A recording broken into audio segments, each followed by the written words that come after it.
Start with a dream and share it with some friends. The idea deepens and grows.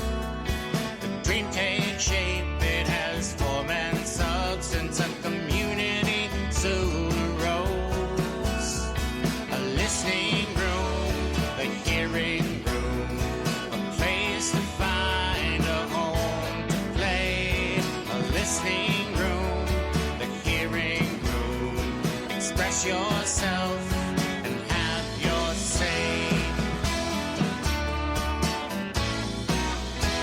The walls are thin, sirens blare. The tables sit near folding chairs. The stage is set with paint and glue, and love went into every screw. The light shine bright on every star. They come to play from near and far. The light shine bright on every star. They come to play from near and far. A listening room, the hearing room, a place to find a home to play. A listening room, the hearing room. Express yourself and have your say.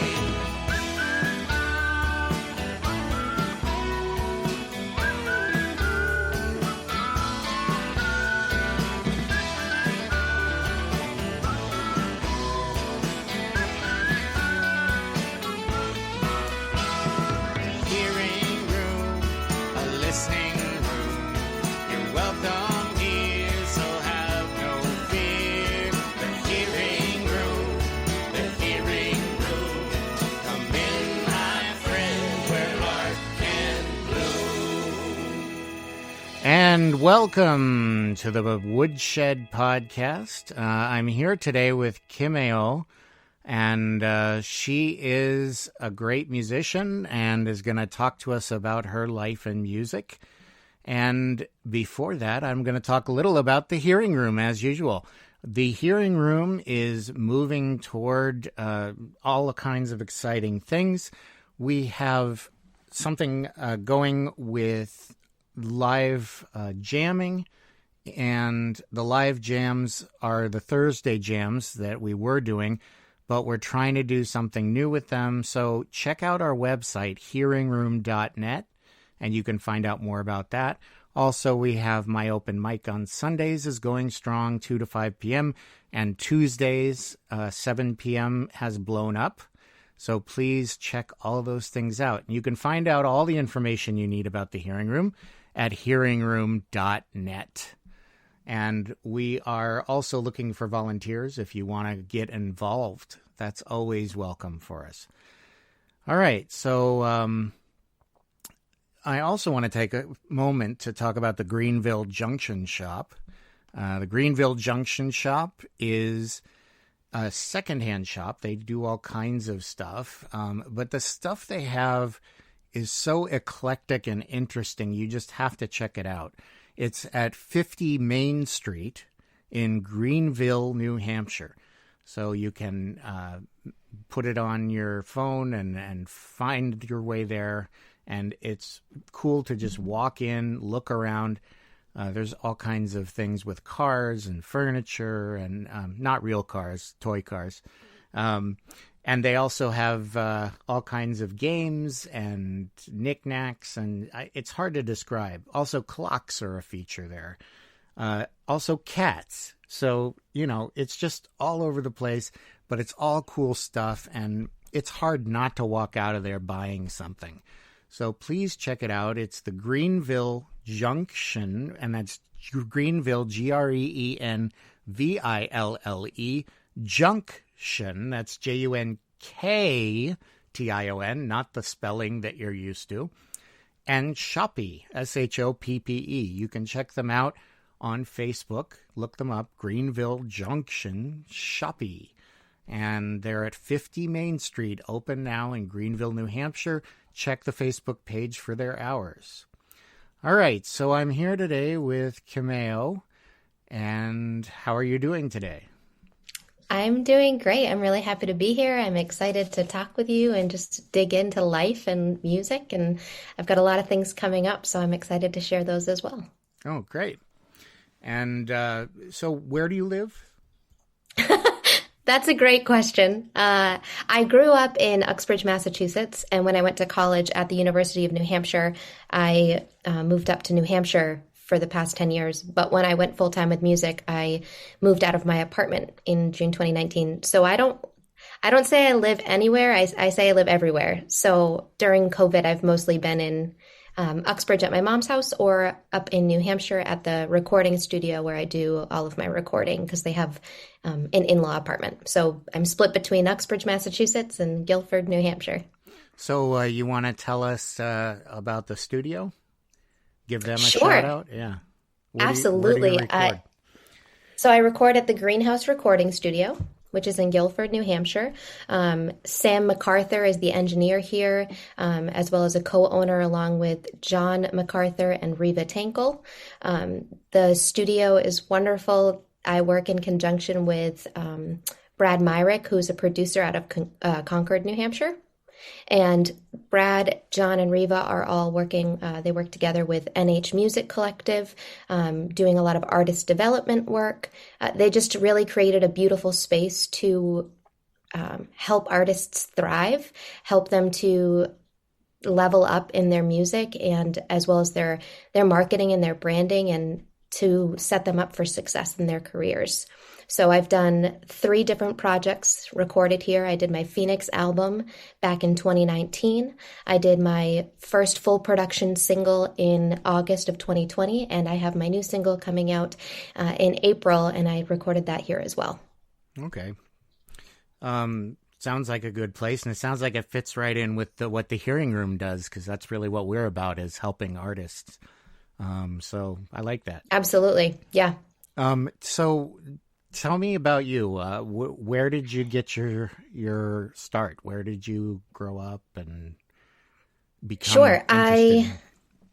I grew up in Uxbridge, Mass. Like I said, I grew up in the house my mom grew up in. So very small town, towny feel. I'm the youngest of 6 siblings, so I'm the baby of the bunch. And music was always a part of my life growing up. My mom plays piano, and I vividly remember just sitting next to her while she was playing and singing along with her. My siblings and I were all in the band throughout middle school and high school. I played the trumpet for 8 years. I was always involved in chorus and musical theater, so I just loved performing. I loved being on stage. I loved embodying different characters and getting to express that through music. One of my brothers, I have twin brothers, and one of them went to undergrad for, he studied Spanish classical guitar. Hopefully I didn't botch that because I think that's what it was in. And he started playing guitar while I was still in elementary school, and I was really inspired by that. I wanted to be like him. I wanted to play guitar like him. So I attempted to learn probably around the age of 10 or so, but it never really went anywhere. And then when I went to college at the University of New Hampshire, I took my dad's guitar with me. My dad attempted to learn how to play, but he wasn't able to figure it out. And he passed away when I was 15. So I brought his guitar as a way of just kind of staying close to him, bringing him with me, and also was really wanting to learn how to perform on it. And that's kind of where songwriting really picked up for me.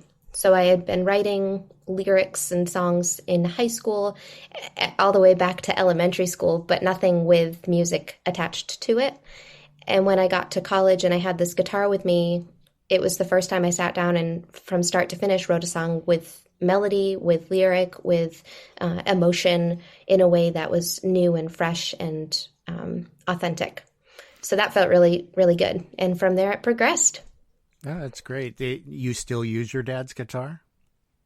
So I've only been using his guitar up until the end of this past summer. It's taken quite the beating. It's a Michael Kelly nylon string guitar. It was not stored properly throughout my high school years, it was somebody had leaned it up against the heater, so it's got cracks. It's just, it's a mess.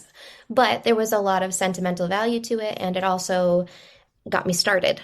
So just this past August, I invested in a Taylor classical guitar. So I still stay with the nylon string, but I've definitely upgraded in my tools. So what did you do with the old one? Oh, I still have it. I still have it. It's still, I still practice on it and play with it. It's at my mom's house down in Uxbridge, so it's still there. You're going to try to get it refurbished at some point? One day when I have the money, I would love to. Yeah. So, but until then, I have, I store it properly now. It's taken care of, and I'll never get rid of that guitar. Right. Yeah, I still have my first guitar as well. The one I started on has that sentimental value. I think I started playing about when I was 15. So there's something, there's definitely an emotional, I know that obviously a guitar is an inanimate object, but there's something so cathartic about playing it, about hearkening back to those seasons of growth and transformation and just who you were in those times. Mm-hmm. So I definitely resonate with it being sentimental. Yeah. So what was it like growing up with so many siblings? Crazy. So we're a Brady Bunch family. So I only have one full sibling, but they're all my full siblings. I don't differentiate between them. What it means though is there's a lot of age gaps. So my oldest sister is 16 years older than I am. Wow. My oldest brother is 8 years older than I am. My twin brothers are 6 years older than I am. And then my sister Catherine is 14 months older than I am. So we have little segments.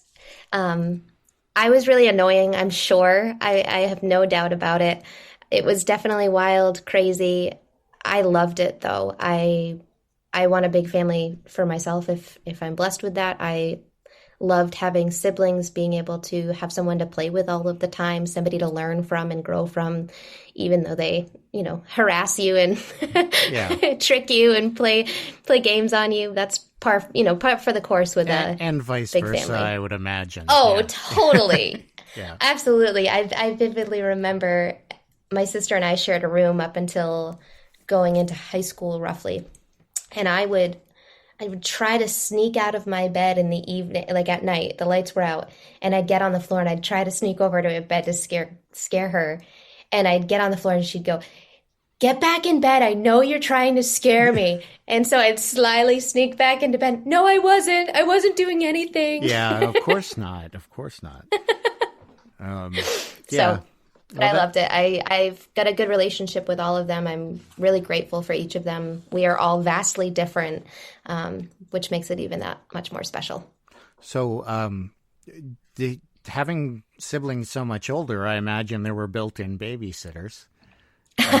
Sometimes. So that was good, I guess. Did they babysit you a lot? And I'm trying to remember. I think possibly when they were younger, but my sister and I being so close in age, once we hit a certain age, we didn't really, because there were two of us around the same age, we would just be able to stay home like by ourselves. But to be honest, there was very rarely an occasion where no one was at the house. Oh, yeah. That just didn't all that much happen. In part because when I was 8 years old, my dad was diagnosed with lung cancer. So he had to stop working. And for the next 7 years, he was out of work. So he was home most of the time. Obviously, he would, go out during the day or do things, but he wasn't working. So he was often at the house already. Yeah. So that went on for 7 years? Yes. So he was diagnosed when I was 8 and he passed away when I was 15. Wow. That must have been hard for you. That's a funny thing to reflect on. Yes, I think is the short answer.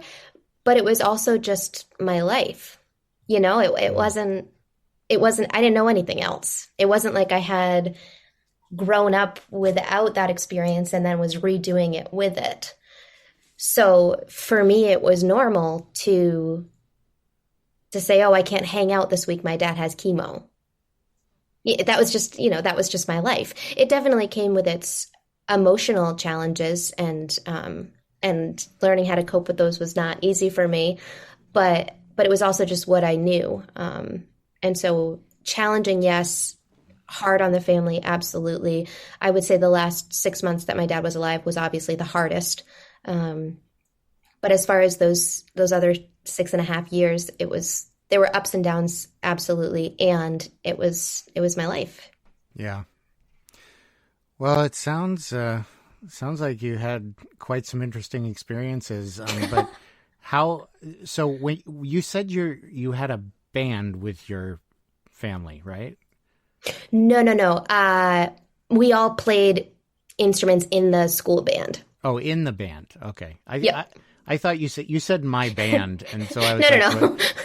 We're not the Brady Bunch or the Partridge Family. Well, I don't remember which. You said I know. I didn't mean literally. Yeah, you went around in a multicolored bus and, and performed. Marsha. Yeah. Nope, that was not. No. I don't know if that would have gone over well in my family. So, but we've all played instruments. I played the trumpet. One of my sister Catherine played clarinet. One of my brothers played trombone. I think one of them played. I don't remember what the other ones played, but I know they all played instruments as well. Mm-hmm. So not in a band together. So that's kind of different to go from trumpet and say, I want to play guitar now. I mean, I know you had the influence of your dad, but when did you get interested in songwriting as opposed to sort of the band model of playing trumpet or orchestra? Well, to be honest, I started writing songs in elementary school.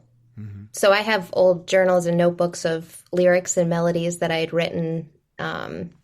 The melodies weren't written, but I remember what they were when I go back to it. And I remember in 4th grade, I rallied a few of my other friends and I said, I wrote this song, let's perform it at the chorus concert at the end of the year. Yeah. So we made a band and the 4 of us practiced during recess for months and gave up playing on the playground to go work on our melody. And then at the end of the year, we performed it for the chorus concert using egg shakers and tambourines. So as far as writing songs, that's always been something innate for me and a way of expressing myself that feels safe and natural.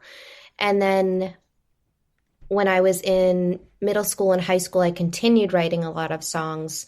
And I also was part of as I said, I was in musical theater. So singing on stage was very natural for me. But I was also in the rock and blues band in high school. I would go to open mics when I could just to sing. So I always coupled both the performing with an instrument as well as singing on stage. Guitar was shift for me because it was the connection of those two separate things. Mm-hmm.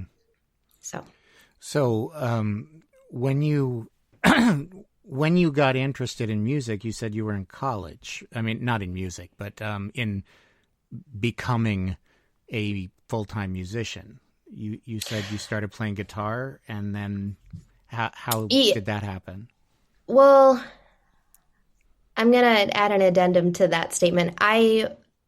Up until probably the year before I went full-time with music, so summer of 2018 probably, yeah. I did not view myself as someone that could go full-time as a musician. So when I was in college, that was the first time I started writing songs with guitar. And if there were open mic opportunities, I would go do that. Any chance I could play on stage and share my music, I absolutely would.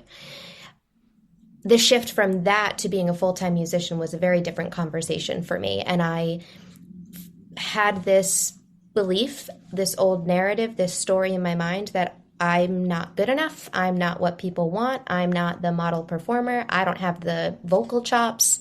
I don't have the skill set. All of these negative ideas about what I have the capacity to do.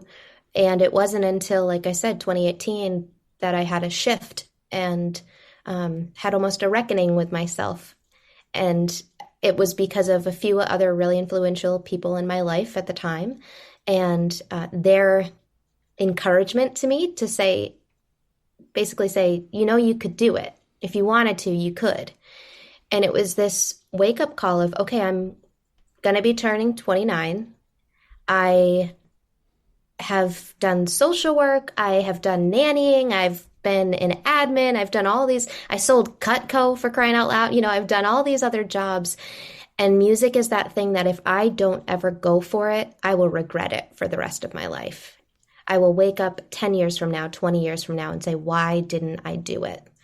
And so I shifted gears. I stepped into my complete fear and somehow mustered up some courage to make the transition. So what did you do in college? Social work. Social work, okay. Yep. So were you doing individual counseling, or were you just working for? So I just went to undergrad, so I don't have a master's. And I went to the University of New Hampshire. I studied social work. I worked with, it's now called Waypoint out of New Hampshire, but it used to be Child and Family Services. It's a nonprofit. It's not the government agency, but I worked specifically with homeless and runaway youth. So my internship was at a drop-in center in Manchester, New Hampshire. And after I graduated, I started working as a case manager at a transitional living facility, working specifically with youth that were 18 to 21 that were homeless, but ready to get on their feet and wanting to set up a successful and thriving life for themselves. So I did that initially out of college. Hit burnout, was really overwhelmed by it, and, battling a lot of mental health things throughout my early 20s. So I shifted gears at that point and started nannying full-time as I figured a little bit more out about myself, until eventually I got to the point of turning nannying into being a full-time musician. Well, they're the same thing. I mean, right, totally. Yeah. Taking care of others, creating experiences, spreading joy, right? Exactly. Same thing. So you what open mics were you playing? Are there any of them that we would know? Throughout New Hampshire, I played a handful. There was one at a place in Portsmouth called the Book and Bar. There's one in Newmarket at the Stone Church that I would go to. Mm-hmm. There was one in Dover that I went to regularly but has since closed. And then there's one in Grafton, Massachusetts called the Rose Room. Mm-hmm. And so I would play there on occasion. I think those were the ones that I went to most regularly, but then basically every week I'd just search online and say, all right, what nights do I have off and where can I go play? So I did play open mics. I would say I was a part-time open micer for a few years before shifting into performing gigs part-time and then going full-time. So, Snake? Yes, yeah, I Snake. do know Snake. Snake is I interviewed him a couple times on this show. And he's a full-time open micer. Oh yeah, he is. he's like every day at open mics. So that's great. I met him actually at the Stone Church and found out he was from Bellingham, Massachusetts. Yeah. And I'm from Uxbridge, which means he drove 2 hours to go to that open mic and then 2 hours back afterward. Yep. Like, that is dedication. Yeah, he goes to Connecticut. He goes to all over. Yeah, and he goes to my open mic almost every week in Lowell, and so he's very involved with the hearing room as well. So he gets champ status in my book. Yeah, he does. So why don't we take a break here for a song? Well, not a break for you, I guess, but do you want to play one for us? Sure, I can. I'm going to play a song. It's off of my Phoenix album, and it's called Grow Little. And speaking of nannying, it was inspired by the little girl that I used to nanny for. Okay, that sounds good. So, and this is written when? I wrote this song, good question. I believe it was winter. It was either the winter of 2018 or the winter of 2019. I'm trying to remember now. I believe it was winter of 2019. Mm-hmm. And I wrote it the little girl I used to nanny, Rose, I started watching her when she was about a year and a half, and she's now, she just turned 6 in last May. She'll be turning 7, which blows my mind. But she would do this thing whenever she went through a transition in her, early years, where she'd go from 2 naps to 1, or from a crib to a big girl bed, or getting potty trained, things that were major transitions in her life. And she'd say, but Kimmy, I can do it when I grow little again, right? And I just thought, not only is that the best thing I've ever heard, but I want to grow little too. I think that's a good idea. Yeah. Right. So I wrote this song really thinking about how society gets in the way of our childlike experience. It prevents us from seeing the world with innocence. Obviously, there's wisdom that you gain through life, but there's value in seeing the world through the eyes of a child. And so I wrote a song about finding and rediscovering my inner child, I guess. What's the name of this? Yeah. Grow Little. Okay.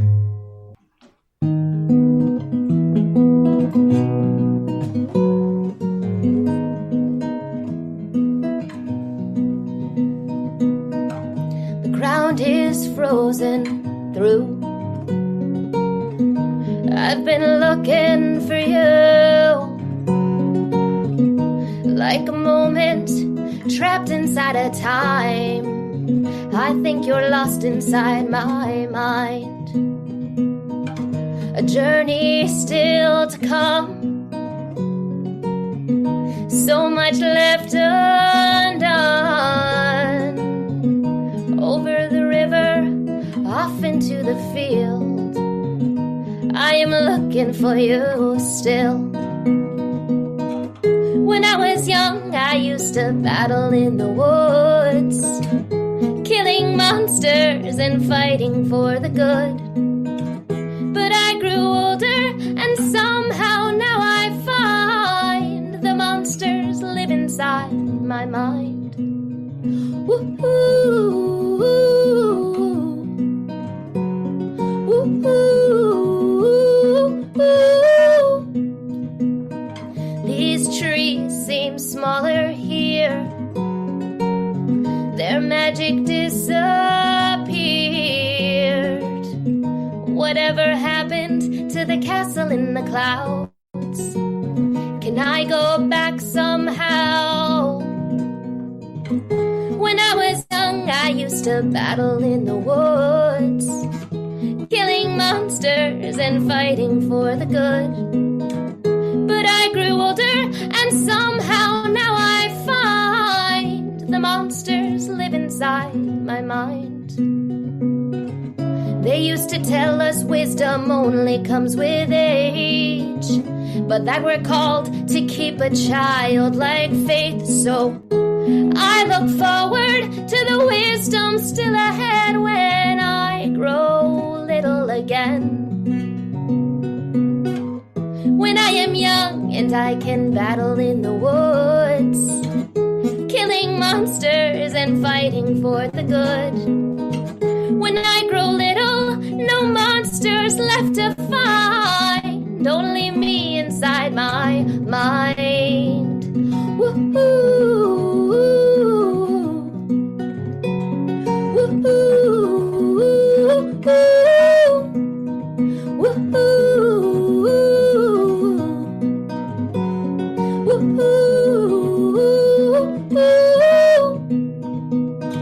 so I look forward to the wisdom still ahead when I grow little again.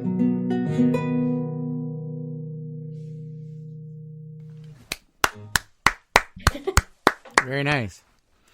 Thank you. I like the sentiment there. So the influences you have, who do you listen to that influence your songwriting? So I grew up listening to a lot of music from all decades. I listened to 50s doo-wop music. I listened to 60s and 70s. I somehow skipped over the 80s. And then I would listen to a lot of just what was on the radio during the 90s and the 2000s. I would say my songwriting influences would go back to Bob Dylan, Carole King, James Taylor, Neil Young, all those classic, Joni Mitchell, just like all these super talented lyricists. Mm-hmm. And then, and I also just loved their melodies. I loved the honesty, the authenticity. So a lot of folk influence there, mixed with a little bit of 90s and 2000s, like people such as Alanis Morissette, Sarah McLachlan, those sorts of influences. Right. And then more recently, I'm in love with, I've listened to her for over a decade now, but I love Brandi Carlile. I also listen to Maggie Rogers a lot for influence. I love her style of music. There's a band called the East Pointers that I listen to. So I've been slowly expanding what my library of musicians that I listen to and am influenced by. And then I listen to a lot of pop music, things from Sam Smith to Pink to Lady Gaga, more current artists that are putting out music these days. So I would say my influences are old school songwriting folk music mixed with 90s and current pop. Well, there's another one I wonder if you've heard, because you reminded me of her. It's Dar Williams. Do you know her stuff? Yeah. I do know her stuff. I've also been told that by somebody else before, so I take that as a compliment 100%. Yeah, she's great. She was more of a 90s star, but she's still playing a lot. She just wrote a book about traveling across the country and playing small venues. So it's called... That's a dream of mine, so... Well, you should get the book. It's called What I Found in 1,000 Towns. I love that. Yeah, you should check it out. I will. But, that was a nice one. And what did you do when you started playing music? Like, how did you deal with... I know you've been on stage for a long time, but when you went to your first open mic, like, how did you figure that out? To be honest, I don't even remember when my first open mic was, because I used to go to them when I was in high school. So, a lot of high school was more if there was karaoke one night somewhere, I'd go and do that sort of a thing. As far as, I think the biggest shift for me was when I started performing gigs. I would say there was a difference between an open mic and a gig, because I still felt a sense of calm at an open mic because it felt like a test run. Right. The more that I did, the more comfortable I got. It was like, oh, I wrote this new song. Let me see how it goes over with the audience. Let me see how I feel performing it. Let's see if this works. And it was like trusting the audience, because everybody there was putting themselves out into the world. They were all being vulnerable in that sense. And so there was a solidarity, I think, that you experience at an open mic, different than going to a gig. I remember going to my first gig as I wasn't full-time yet. It was the winter/spring of 2019, and I went full-time June 1st. So in those first 5 months of 2019, I was gigging part-time to get my gears oiled and gear up for being full-time. And I remember going to the first one, and my palms were so sweaty, and I was like nauseous and so scared. And I got through the first 2 songs, and then I was like, oh, I've got this. This is fine. This, I can do it. So for a while, the first song or 2 felt really nerve-wracking and scary. And once I got settled into, oh, this is my crowd. This is our community. This is what we're creating right now. And how do I create an experience for them? And the more that I've performed and played and gigged, both original concert sets for concerts, as well as cover gigs that are more like 70% covers, 30% originals, all of them I perceive as a very unique experience that we co-create together. And so it's a lot of working with the audience, working off of the audience, engaging with the audience, and it just becomes like you're sitting down for coffee and having a conversation, but you've got a sound system and a microphone and you're playing music instead. Right. And telling stories and all kinds of other stuff. Absolutely. Yeah. So what's another song you have? Maybe we should do one more and then take a break. Sure, we can do another one. Let me see.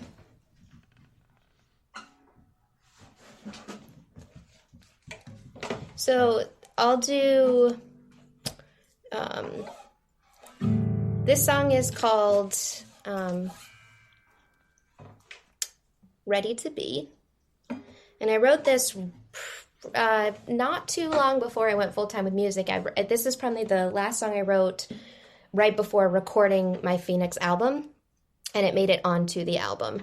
And this song is called Ready to Be, and basically I wrote it because I lived a lot of my life being consumed by old stories, old narratives, old just ways of being that I picked up from being a kid and coping as a kid with the different struggles and stressors that came about.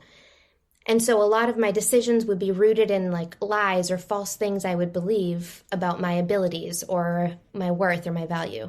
And then I also had this complete fear of failure, this anxiety about the future. What if I'm not good enough? And this song was really an anthem to tell the past and the future to bug off, because I'm going to be present right now and I'm going to enjoy this moment and I'm going to take it for all it has to offer. And I'm ready to be. And so that was the creation of it, I suppose. All right. And did you say the title? Yep, it's Ready to Be. Ready to Be, okay. And this is on my Phoenix The Acoustic Sessions album.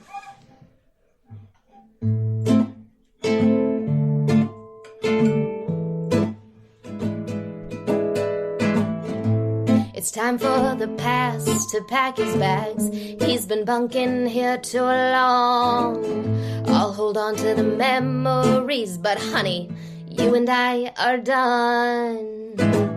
Sick of you interfering with this future I'm trying to build. Whoa. And I'm sick of hearing that you know what's best when honey you don't. I'm ready to be, baby, be right here, right now. Ready to be, baby, be ready to walk this life out. Whoa,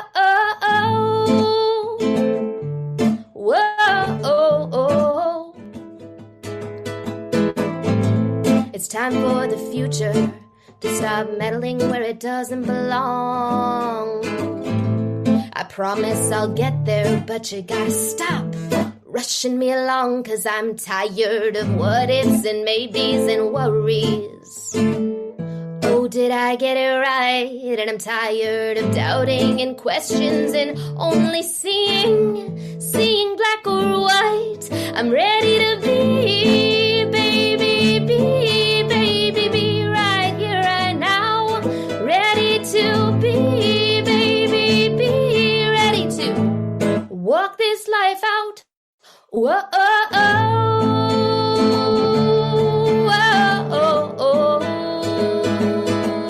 these stories have been running wild in my mind, like gypsies in the night, stealing precious moments. But now it's time to cut those ties. I'm ready to be, baby, be right here, right now. Ready to be, baby, be ready to walk this life out. I'm ready to be right here, right now. Ready to be and walk this life out. I'm ready to be, baby, be right here, right now.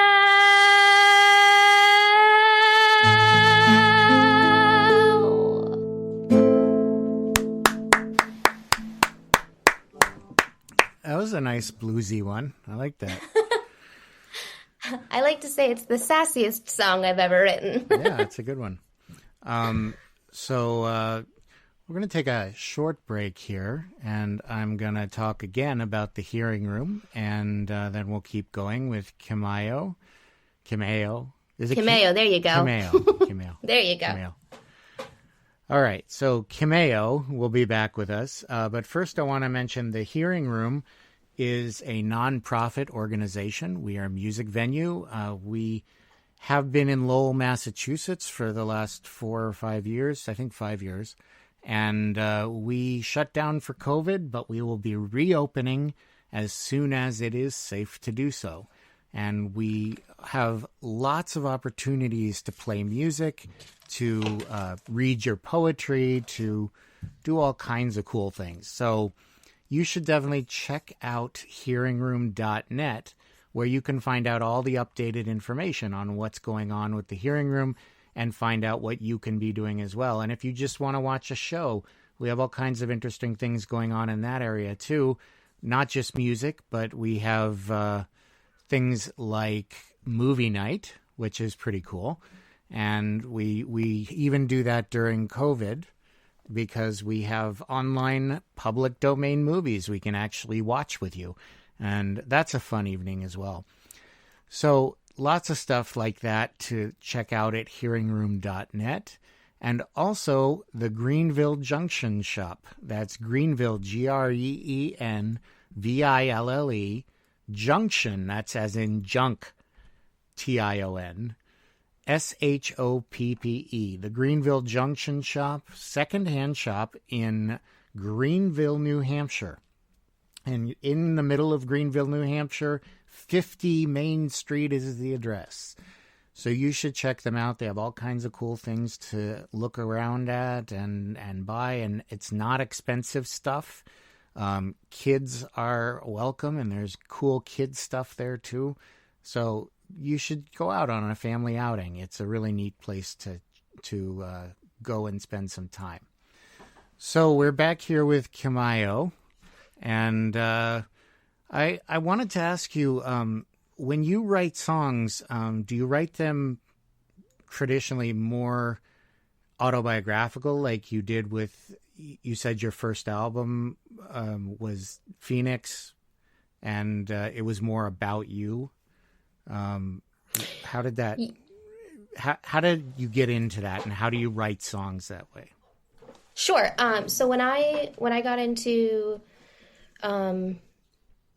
when I decided to go full-time with music, I knew I wanted to release an album with it. I knew that I wanted to kind of make an offering to the world of, like, this is who I am and this is what I'm trying to create. I got really clear from an early stage in my process of going full-time about needing to know what my vision was. What's my purpose? What's my reason? Why am I doing this? Yes, it would be amazing to be famous like someone such as Lady Gaga or Pink or these really famous pop stars, but that's not why I'm doing it. If it happens, great, but that's not my intention. So what is my intention? And so I spent a lot of time with myself reflecting what experiences do I want to create? And I came down to essentially a mission statement that is to cultivate connection, solidarity, and hope through love and creative expression. So this is who I want to be in the world. This is what I want to offer. And when I thought about going full-time as a musician, I wanted to represent that in what I was bringing into the world, not just by performing gigs 3 times a weekend, but with an actual item to show for it. And so I decided to record Phoenix the Acoustic Sessions. And that compilation of songs, there's 10 songs on that album, and they basically walk the listener through my 20s. They walk me through a healing process for me from my past, from my childhood, from different experiences I had. In my 20s, when I was in college, I had an eating disorder. So there are a couple songs on there about the brokenness that it felt like to be in the depths of those things. And so this album, I believe, is entirely autobiographical, and just really it was me healing. It was me feeling, writing songs that were a way of me processing things from growing up. I would say my writing has changed over the last years. I think it's evolved. It definitely began as I mentioned, as a safe place. It was essentially a coping strategy. I grew up with a lot of difficult things in my home, my dad being sick for 7 years, being the youngest of 6, just the normal struggles that people face in life. And my coping strategy throughout grade school was pull yourself up by the bootstraps, put a smile on your face, suck it up, get straight A's, be a teacher's pet. All of these expectations, worth and value were based on what other people thought of me. And there was no room for feeling weak. There was no room for feeling sad. There was no room to let your emotions take you out. My experience and my observation was that emotions weren't safe. And so I just shut them off. If it was happy and joy, great, you're all welcome here. But if it was grief or loss or sadness or anger, no, that's not okay. And that led me into my senior year of college, where I developed an eating disorder. And so from then I had to really learn, what does it mean to write songs that heal me, that help me process things in a safe way rather than a self-destructive way. So again, all these songs on Phoenix are definitely autobiographical. They're me feeling safe to be present with emotions that I can have a degree of distance from, because I'm focusing on not only the emotion, but the lyrics and the melody and the rhyming scheme and the components that make a song what a song is. So as I've done tremendous amounts of personal growth work and many years of therapy, I am still in therapy. I promote therapy to anyone that is a human being. I've read lots of books. I've done coaching, all these things to grow personally into a more whole human being. I've noticed my music also shift. And so I can write songs about other people. I can write songs about a community experience rather than just a self-reflective notion. So my newer stuff and the stuff that's going to be coming in the future it's definitely a folk pop feel. It's full production and a bit more upbeat, not because it's trying to be something that it's not, but I've grown to a place where I can both embody the hard feelings, the difficult feelings in a safe way with music. And now I feel evolved and healed enough to also represent myself accurately with upbeat, joyful music. So there's my long-winded answer for you. Okay. Well, and also, how did you begin recording as a process? Where did you start doing that? Like you were playing music, you were doing open mics, but when did you decide to do recording? Yeah, I was a part of, for my college years and through my 20s, I was a part of the worship team at the church that I went to. Mm-hmm. And so I was at a church at the time where there was a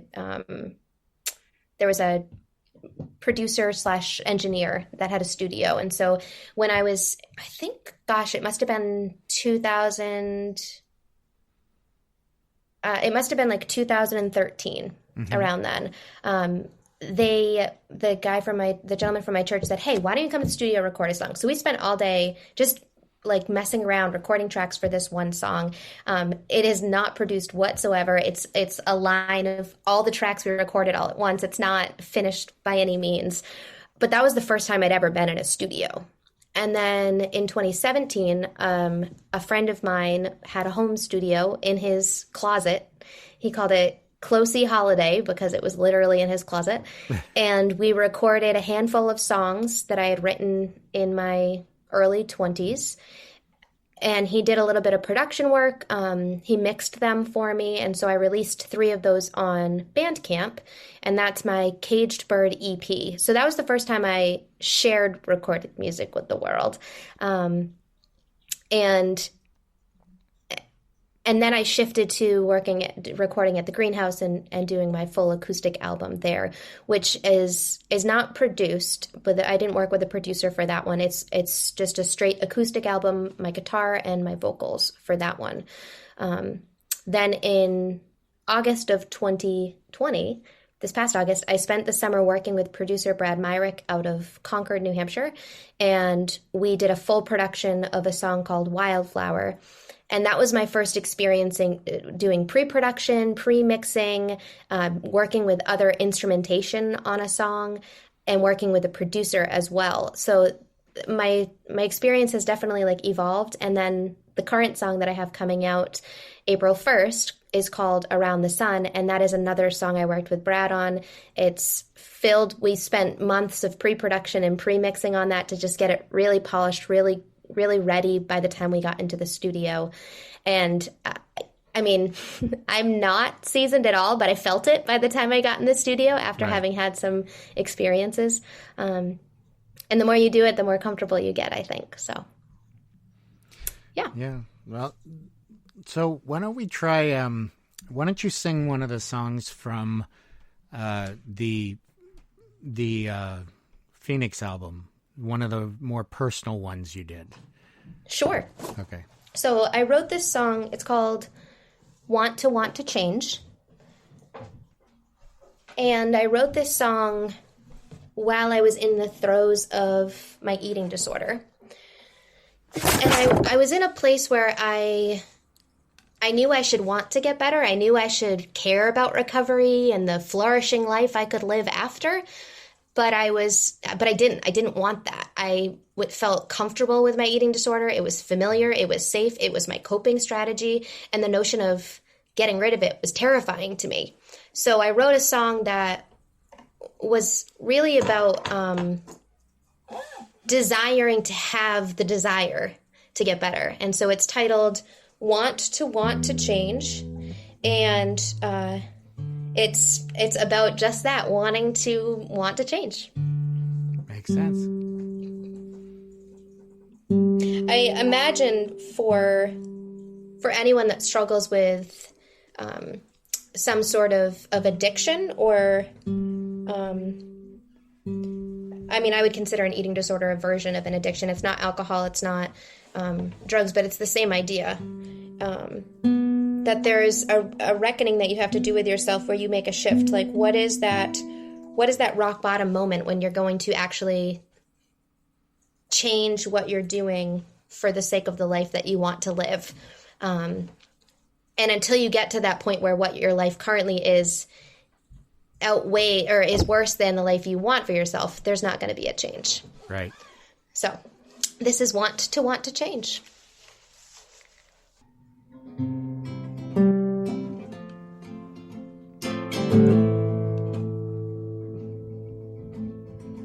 Porcelain underneath this broken body, weeping in defeat, hear my cry. Ba-da-da, ba-da-da, ba-da-dum. Naked and exposed in the valley, lost in the shadows of my mind. Ba-da-da, ba-da-da, ba-da-dum. Ba-da-da, ba-da-da, ba-da-dum. What does it take to hit rock bottom? I don't know.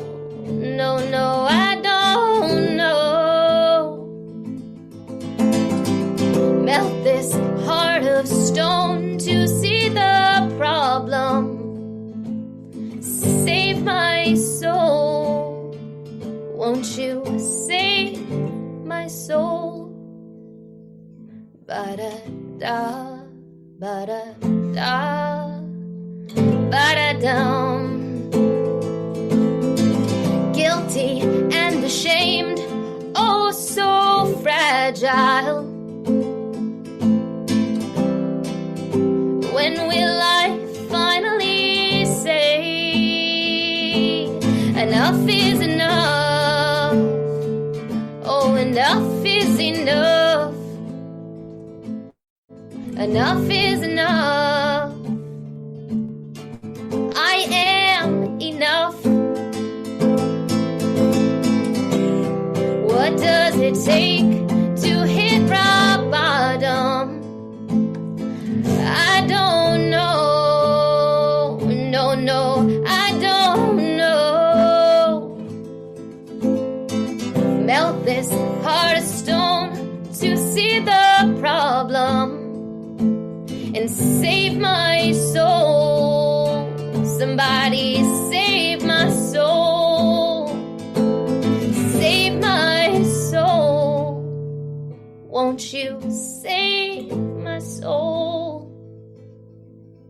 Ba-da-da, ba-da-da, ba-da-dum.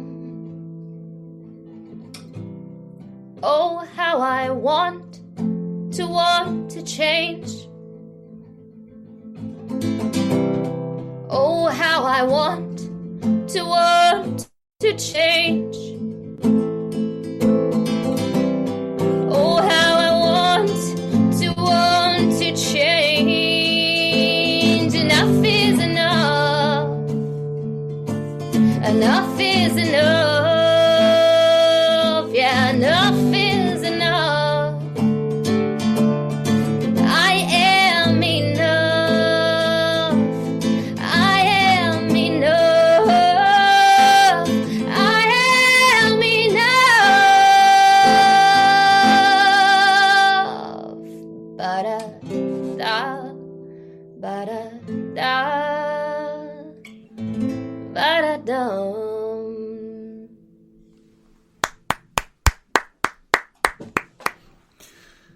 That was powerful. And that was written after you were better or during? No, I wrote that in the midst of it. Yeah. Yeah.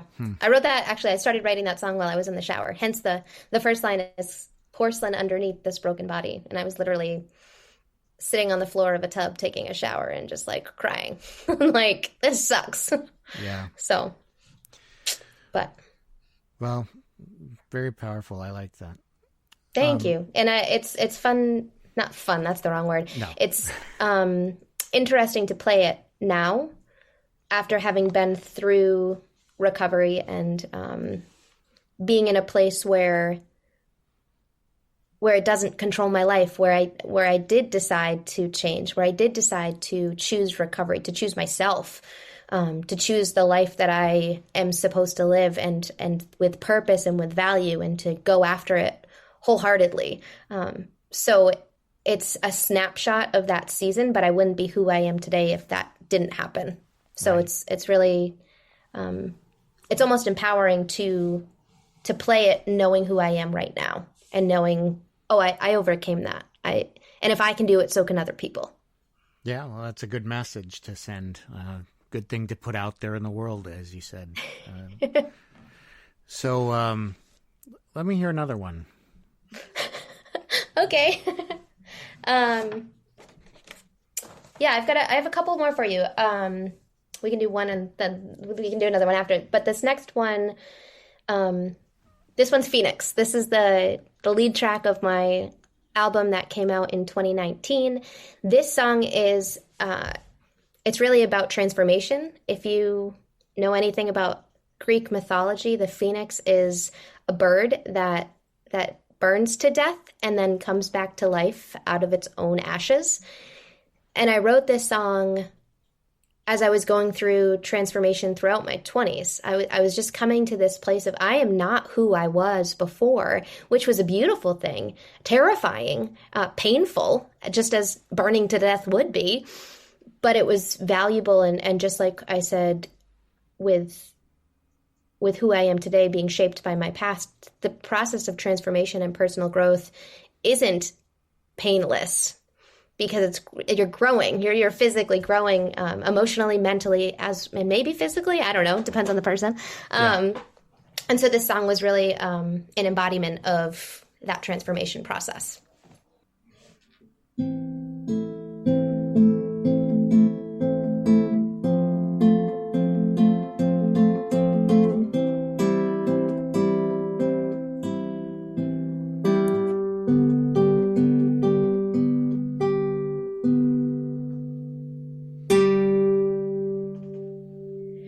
I've already died, and now I rise up from the grave.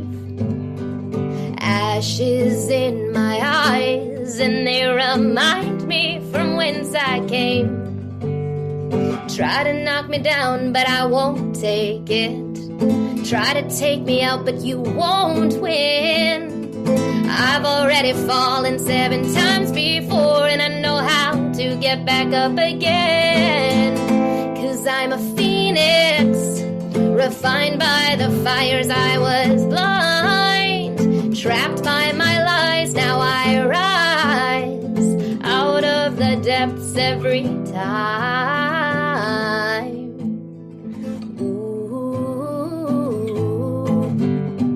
Coursing through my veins, a new refrain and a brand new song.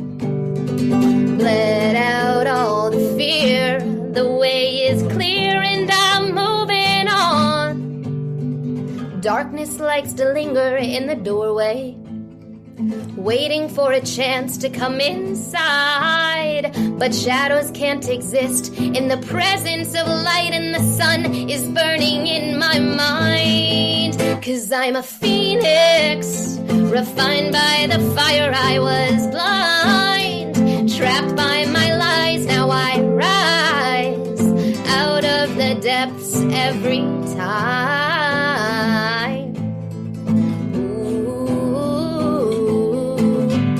My heart keeps beating on, my feet stepping along. My soul found peace, found freedom. By God's grace I got this far, and I'm thankful for every scar that broke me down, revealing what I needed. My heart keeps beating on, my feet stepping along. My soul found peace, found freedom. By God's grace I got this far, and I'm thankful for every scar that broke me down, revealing what I needed. I'm alive, I'm alive, I'm alive.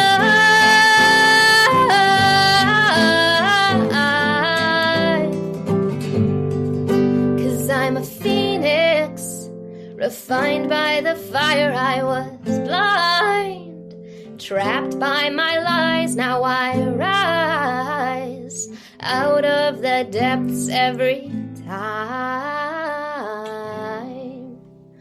Ooh.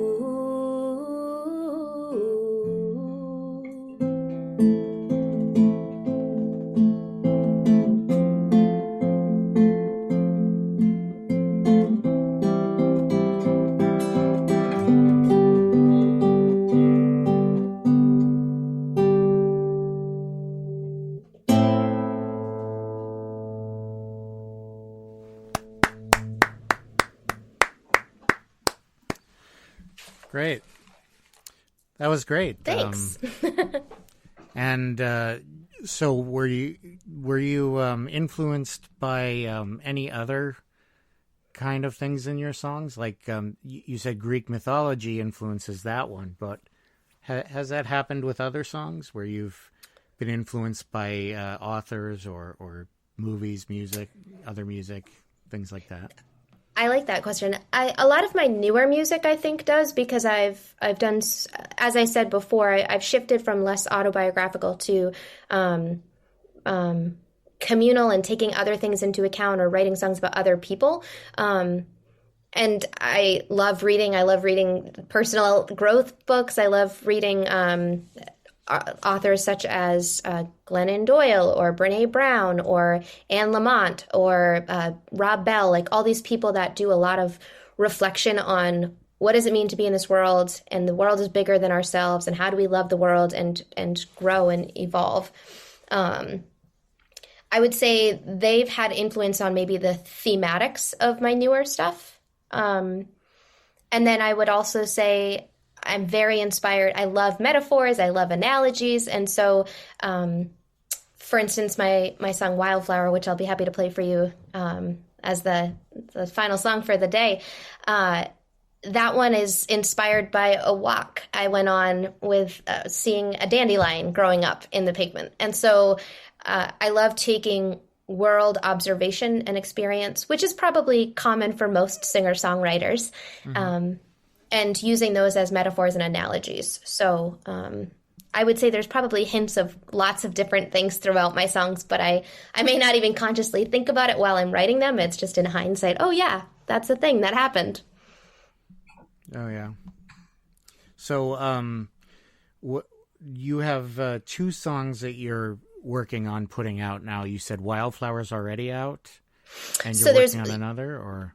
Yeah. So I have 2 songs that really represent me as a folk pop artist, and that transition from an acoustic singer-songwriter folk artist into this more full production experience. Wildflower is one of them, which came out back in August, so that's available on all the platforms, and I released that along with a music video that I worked on with Ryan Ordway, a videographer he just moved to Portland, but he was out of New Hampshire. And that song was, again, that represented that first transition step from singer-songwriter to folk pop musician. And then this new song, which is called Around the Sun. I wrote Around the Song last June 2020, and it was around Father's Day. And the song is about my dad, so it's a tribute to him. And as someone who at the time was 30, I'm now 31, but when I wrote the song, I was realizing that in my 30th year is that shift, that transition year for me of the amount of time that I've lived on this earth without my dad beginning to outweigh the amount of life that I lived with him as part of my life, because I was 15 when he passed away. And this song embodied, what does grief look like? What are the stages that you go through? What is that experience, combined with the gratitude, the appreciation, the joy that you find as you go through that healing process. I wanted to do a song that he would be proud of and that he would feel loved by, and that wasn't just focused on the grief and the sadness, but also didn't mitigate those things or brush over them or look at it through rose-colored glasses. And so it's turned into this really beautiful embodiment of both the grief and the pain and the emptiness in that part of your heart when you lose someone that you care about, or something that you care about, or an animal that means so much to you. When you have a loss that is profound and significant, it leaves a void, and that never gets filled. It's always there. There's this crack, and it can still birth other really beautiful things. And so I would take my dad back in a heartbeat, and I'm who I am because of the life that I had with him and without him. So that was kind of the intention and the heart behind that. And that comes out on April 1st of 2021. And I also personally created a music video to go along with that. And that's really special to me as well, because it incorporates home footage and home video from when I was younger. So that'll be exciting to share with the world as well. And especially this year, this last 2020, there has been a lot of loss. There has been a lot of death. There has been a lot of work loss. There's been a lot of brokenness in families. There's been just grief is permeating through our culture as a result of the COVID pandemic, as well as other things from the Black Lives Matter movement and just tumultuous situations that have been happening and coming to light in new ways throughout the last year. So I think it's really relatable, even if it's not a parent that you lost. If you've just experienced some sort of grief, I think this song will resonate with folks. Mm-hmm.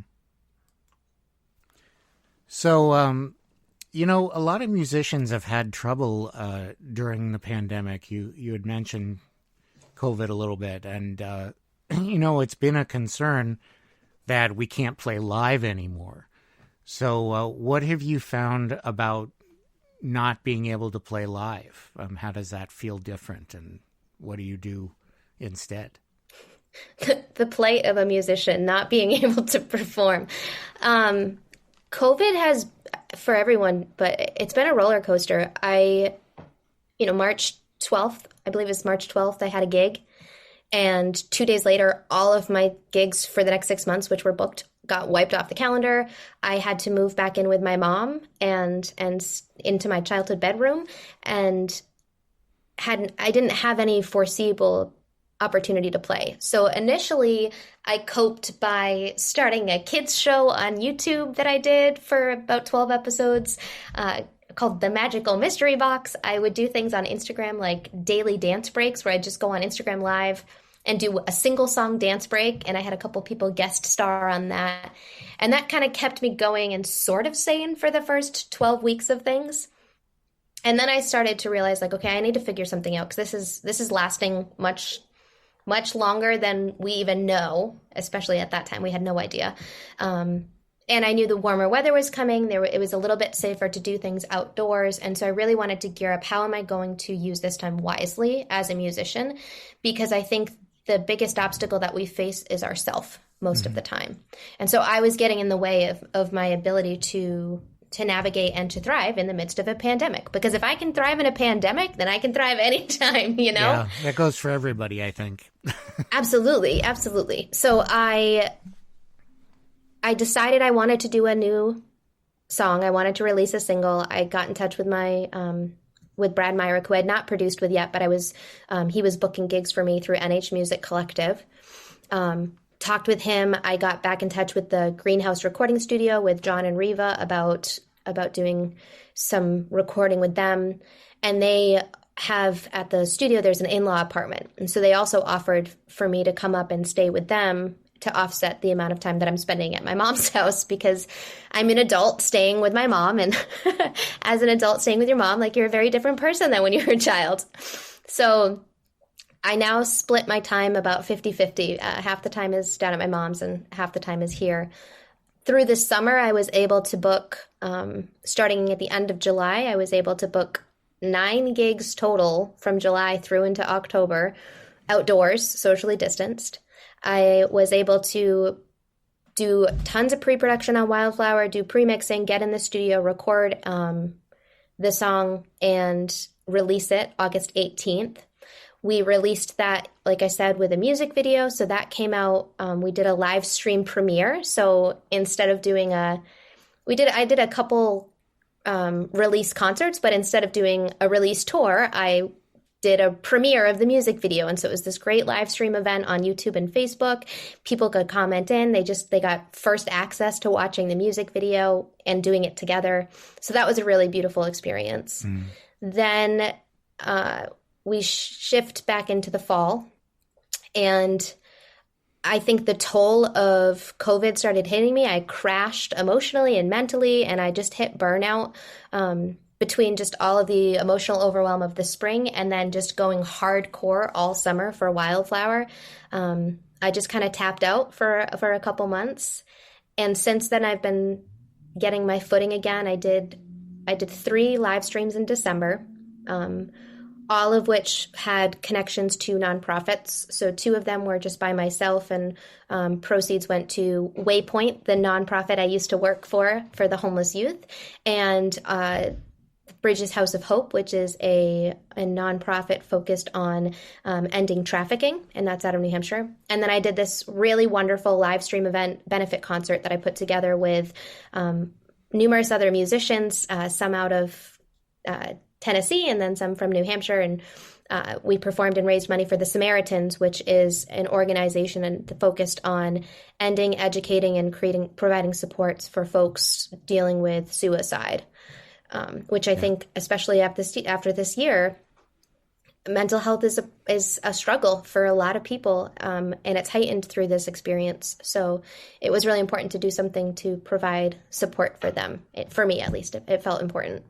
And then around that same time, I started doing pre-production with Brad on this new song, on Around the Sun, and trying to figure out, okay, it's winter. first of all. So I can't go and do live shows outdoor in a socially distanced manner. Right. One, because I'd freeze, and two, because nobody would show up. That's true. And so how am I going to do this? And with the release of Phoenix, the acoustic sessions, I did a house concert tour. So people decided to host. I went to their home. They invited their friends and family. I did a 1-hour original music concert, and it was all donation based. So I was talking with John, who's essentially my manager through the greenhouse, and we were trying to figure out, how do we get creative? How do we thrive in the midst of a pandemic during shutdowns? And he had heard from somebody else about doing virtual house concerts, taking the same model and shifting it online. There's a woman, Shannon Curtis, I believe, and she wrote a book, and it's No Booker, No Bouncer, No Bartender, How I Made $25,000 in 3 months or something. And it's her guide to doing house concerts. And she took that model and melded it to be virtual. And so I was able to connect with her, get some insight and information from her on how she was doing it, and adapted it to my own model. So starting in January, I've been touring throughout the U.S. and doing private Zoom concerts. I've had 6 so far since mid-January. I have 5 booked for the month of March, and I'm already booking into April. I've had guests show up from New Mexico, from Colorado, and Utah, Pennsylvania, Canada. I've got upcoming shows with Texas and North Carolina. So it's almost finding the silver lining of, I don't have to drive to all these places, and I can still reach them with my music in this really intimate, socially distanced way. It also creates space for the host to connect with the people they care about in a way that's not just sitting on a Zoom call chatting with each other, but having an experience with one another. Right. So I've been doing those concerts. I recorded the song in January. It's called the Around the Sun Tour, obviously in honor of the release of Around the Sun, which comes out April 1st. And I'll continue doing shows after the release as well. So that's been my journey of navigating this crazy time. So what's a song you do at your shows? Like, so one beautiful thing about doing private concerts is I choose to play songs that I've not recorded yet and give kind of private pre-access to songs.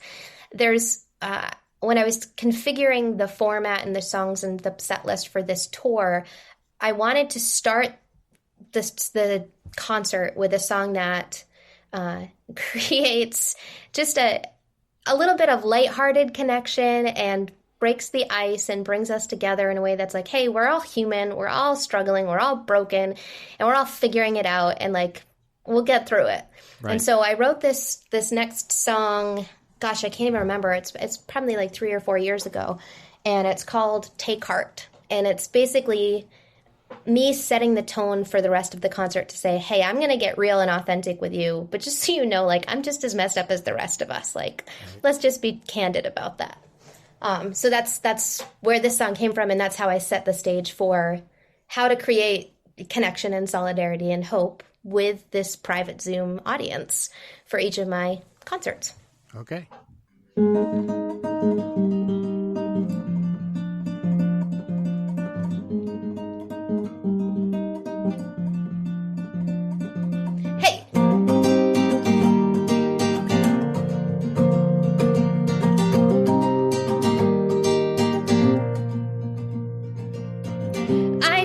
Shower every day, hardly wear makeup, hate to shave, sometimes forget to brush my teeth.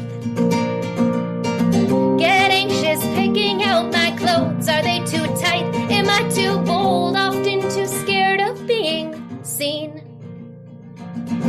Care more than I like to admit about what you think of me.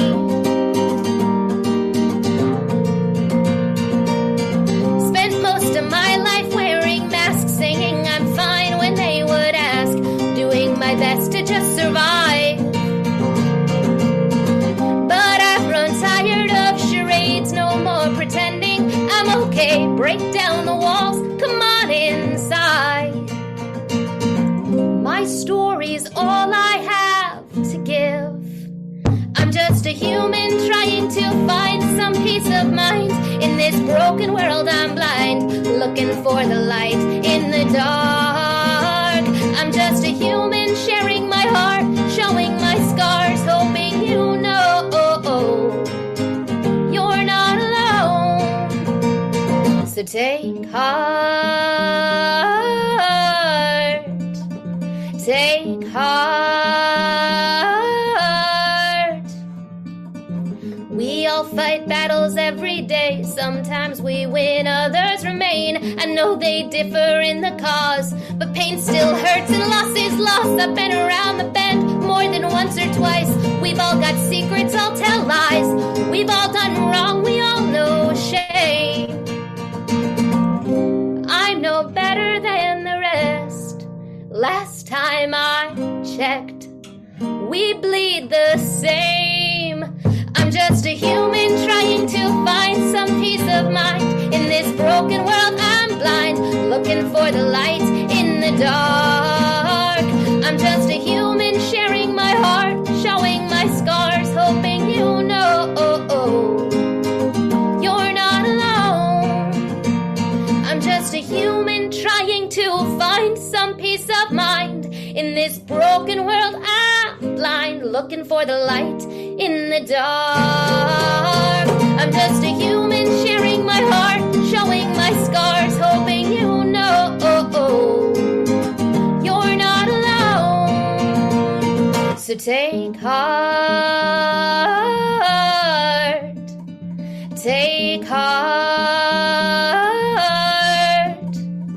take heart. So take heart.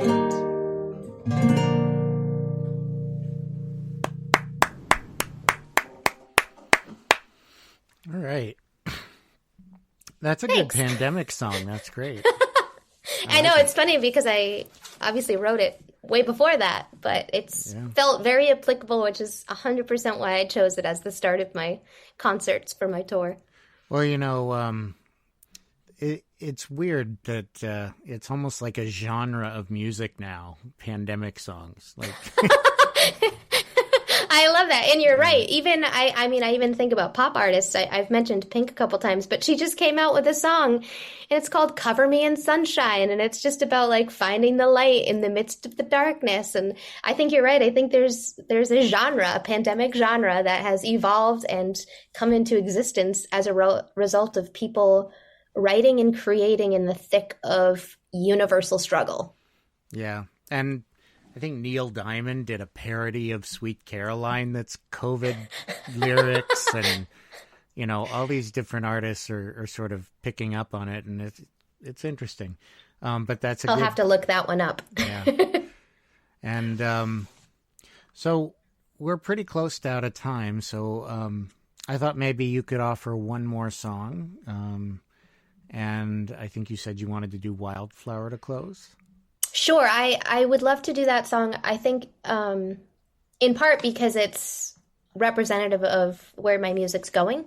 And so that's important to me, but also because the message of keeping with pandemic genre is about becoming your authentic self, and figuring out how to navigate a pandemic definitely requires a lot of self-reflection and transformation work. Mm-hmm. And so I'd love to play that song for you. I alluded earlier to writing it as a result of going on a walk. And it's really about being your authentic self, regardless of what society expects of you or culture expects of you or your family and your friends expect of you, but being willing to be bold and embody who you're meant to be regardless of pushback or others, because that's ultimately what's going to matter the most. Mm-hmm.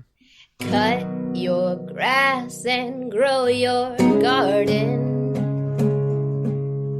Don't forget to pull the dandelions. I grow in the cracks along the pavement. Don't talk to me, you'll break your mother's back if you try. It's so hard pruning roses. Wonder if the neighbors even notice. cut your finger trying to keep up with the Joneses. I'm a wild flower. I'm the daisies in her hair. I'm a wild flower. I color the world. I think that's why I'm here. I'm the vine along the fences. Find the beauty in the hidden places. Flourish so that those you disregard know what faith is. I'm a wild flower. I'm the daisies in her hair. I'm a wild flower. I color the world. I think that's why I'm here. I color the world.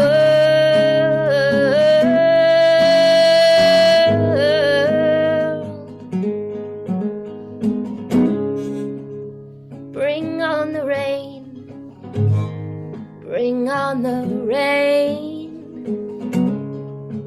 Bring on the rain. Bring on the rain. Bring on the rain.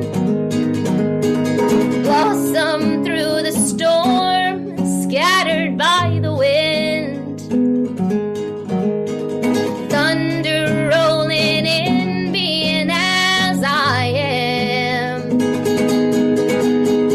I'm a wild flower. I'm the daisies in her hair. I'm a wild flower. I color the world. I think that's why I'm here. I color the world.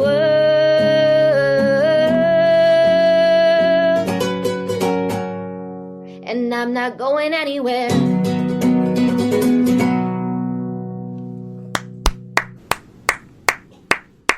Very good. Thank you. Very nice. So we've been talking today with Kimayo. Thanks for coming and participating in the podcast today. My pleasure. It's been great chatting with you and just sharing about why I do this and hopefully inspiring other people to do the same, and reminding each of us that we're all human and there's always ways to connect with one another. Yeah, and I should say that this podcast will air just before you go live with your new song on April 1st with your video. And then April 3rd, I believe you're coming to the hearing room to do live stream, right? Correct. So the lineup right now is April 1st. This song will be available on all streaming platforms, Spotify, Amazon, Google, iTunes, wherever people find music. So that's April 1st. And then on April 2nd, I will be doing a live stream music video premiere of Around the Sun on my Facebook and YouTube channel, they're both Kimayo Music, Kimayo Music. And that will be at 8 p.m. on Friday the 2nd. And then on the 3rd, I have the privilege and the honor of sharing my music with the Hearing Room audience out of Lowell. We'll be doing that live stream event with you. And I believe that is scheduled is that at 7:30? I think it was, I thought it was 7, but. Then 7 o'clock. I think it was 7. But who knows? Just check the Hearing Room website, hearingroom.net, and by then we'll have that nailed down. I think it was 7, but could be 7:30. If you want to make it on time, go to our website, hearingroom.net, and you can find out. Also, you can just ask Kimayo on April 2nd where she's going to be for the Hearing Room, and she can remind you. Also, please check out her song that's going to be available April 1st. And what was your website? Kimayo Music? Yes. So my website is www.kimayomusic.com. I also have Facebook and Instagram and YouTube, all of which, if you search Kimayo Music, it will show up. And you can find my music currently on Spotify and iTunes and stuff. So if you follow all of those platforms, you'll get the most up-to-date stuff as well as notifications of my upcoming events and shows. All right. All right. Well, that's it for this episode of the Woodshed Podcast. And please check out hearingroom.net again if you have any questions about what's going on around the hearing room. And that includes Kimayo playing a live stream pretty soon, right after this airs. So check that out. Also, please check out the Greenville Junction Shoppe. Greenville, JUNKTIONSHOPPE. They are at 50 Main Street in Greenville, New Hampshire. And you can check them out and see all the cool things they have for sale. And other than that, I will hope that you tune in next time and have a great week. If you start with a